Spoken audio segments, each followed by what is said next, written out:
One of my favorite accessories in the shop, at least for measuring, is a steel rule. And I have a bunch of them in my shop in 6, 12, and 18-inch size, and I find they're really handy. I usually leave a couple at my table saw.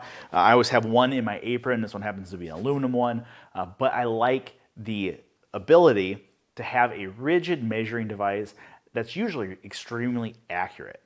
One thing that I like about a little 6-inch rule is you can add a bunch of accessories to them.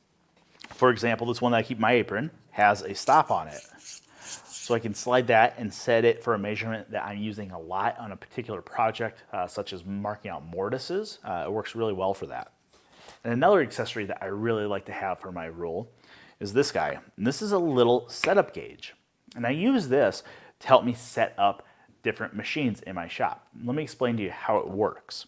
So the steel rule is held in a dado, and it's tension with a magnet. So when you set a setting on it, it's going to hold its setting where you place it.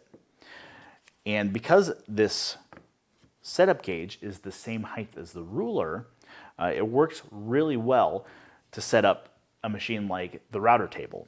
So say I want a bit set at 3/8 of an inch above the surface. So I'll slide the ruler up until 3/8 of an inch is above the top of the setup gauge. And then I'll set this over the router table and raise the bit until it just contacts the bottom of the steel ruler. And because this is the same height as the rule is, and because the bit is touching the rule, I know that the bit is set at the exact height I want. And it works just as well at the table saw. So when I'm setting up a dado or a groove, I can use this guy to set up the blade height the same way. Now these are pretty easy to make. You can make one in just about 20 minutes in your shop. So they start off with a piece of plywood. Now the really important thing here is that the plywood is exactly the same height as your rule. So in this case, this is set up at exactly 6 inches. It matches the steel rule perfect. The first thing we're going to do is cut a centered groove at the table saw.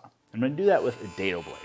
And I'm going to make sure that it's set so the rule is going to be nice and snug in there, and the depth of that groove is going to be exactly the same depth as the thickness of the rule. I might go just a hair deeper, but not a whole lot. I want this rule to be in there nice and tight, and even though I'm going to install a magnet in here, I want a little bit of tension against the plexiglass we'll add to the front in a little bit. But once the groove is cut, you can go ahead and draw the shape out and go ahead and cut it out at the drill press. Now the shape's not terribly important, just make something so it looks kind of nice. And then we're going to head over to the drill press. And here we're going to make a counter bore. And that counter bore is going to be sized for a rare earth magnet. Now it's important to note that you're going to have to use a steel rule for this because you want the magnet to grip the rule. So something like this aluminum one won't work real well with the magnet in there. So make sure you're using a steel rule and size it for whatever magnet you have on hand. In this case, it's a little 1/4 inch, maybe a 3/8 inch magnet. That should be plenty. Once you have the magnet installed with a little bit of super glue, go ahead and install a piece of plexiglass over the front. And the size of the shape of the plexiglass isn't super important. I size it so it's just a little bit wider than the groove is, and I followed the contour of the inside curve just to make it nice and neat. And then maybe ease the edges a little with some sandpaper. After you have the plexiglass installed, you can go ahead and sand it, add a little finish if you want. It doesn't need to be, it's just a setup gauge after all, and then install the ruler. And I think you'll find that this is a super handy little setup gauge to have in your shop.